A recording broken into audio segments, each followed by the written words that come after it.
negative 6. 1 times negative 6 is going to be 6. 2 plus here is 8. And then negative 1 times positive 8 is negative 8. And of course, add it together, and yes, it checks out. So now I have 8, negative 6x, and 1x squared.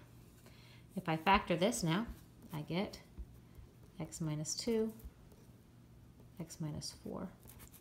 And that, of course, is my answers, negative 1 from the negative 1 that it gave me, 4 and 2 from here.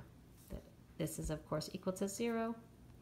And so each factor is equal to 0, x minus 2 equals 0, and x minus 4 equals 0, which comes out to 2 and 4. Okay, so number 6. Okay, following function here, list all rational zeros that are possible according to the rational zero theorem. All right, so all of my rational zeros, what I'm going to do is I'm going to take all my factors of this one and put it over all my factors of this one here. All right, so all my factors of 50, if we just list all my factors of 50, of 1 and 50, 2 and 25, 2 times 25, 3 doesn't go into 50, 4 goes into 50, no, it does not go into 50, 5 goes into 50 10 times, 6 doesn't go into 50, 7 doesn't, 8 doesn't, 9 doesn't, and 10 is back to here, 10 times 5, so we know we're finished. Okay, so these here are all in my numerator, and obviously I look at all my factors of 1 and it's just 1. So the answers are already down here, which you're going to see listed, but basically what it is plus or minus 1, 2, 5, 10, 25, and 50. And all of these are going to be over the factors of this leading coefficient, which that one's easy right now because it's all 1 right now. But if it was something else like 2, then it would have to be 2 and 1 because 2 and 1 are both factors of 2. Okay, so those are all the potential zeros that possibly could get in here. It says use synthetic division to test several possible rational zeros in order to identify one that's actually a 0. All right, you just, for this one, it's kind of a guess and check. You can kind of look at it and see which one's going to work. These are the answers, 2, 5, and negative 5. I'm going to do one that doesn't work just so you can see what it looks like that doesn't work. But if I put in 2, 5, or negative 5, when I do this, it'll be just like the 2 that I just did, and that would be a 0. If I put in something like, let's use 1, this is not going to turn out to be 0. And so we'll say that's not a factor. But this is how you would do it, is I'd say, okay, 1 times 1 is 1. Add this up is negative 1. 1 times here is also going to be negative 1. That's going to be negative 26. It's going to be here.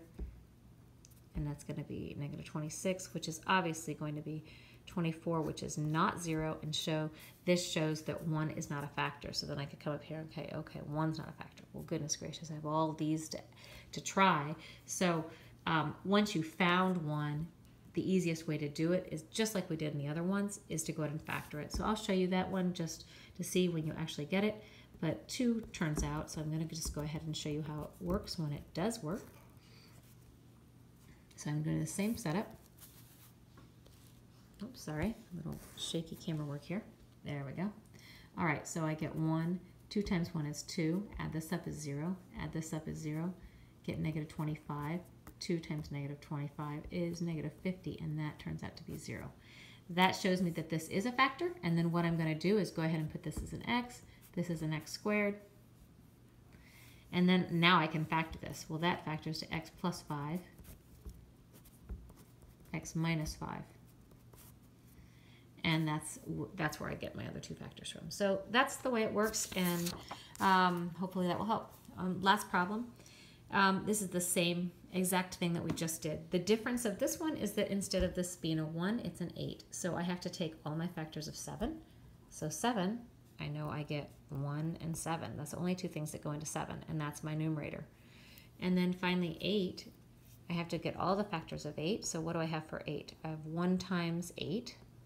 I have 2 times 4. And so that's all the factors of 8. So I have plus or minus plus or minus 1 times 7 all over 1, all over 8, all over 2, all over 4. Plus or minus 7 over 1, over 8, over 2, over 4. So you're going to find that this one here has all of those things that we just talked about. Basically, you see it's 1 and 7, 1 and 7, 1 and 7, going through all of the different factors we had. Okay? All right. And those are the potentials. So one of these 1, 2, 3, 4, 5, 6, 7, 8, so times 2, 16. One of these 16 roots, or excuse me, 16 numbers go into this to actually make it into a 0. So one of those 16 actually works, or actually we know 3 of them work. Because this is a fact, because this is a third. Okay, so use a synthetic division again. I'm not going to go do this one again because we just did it on the last one and the previous one. But here is the answer.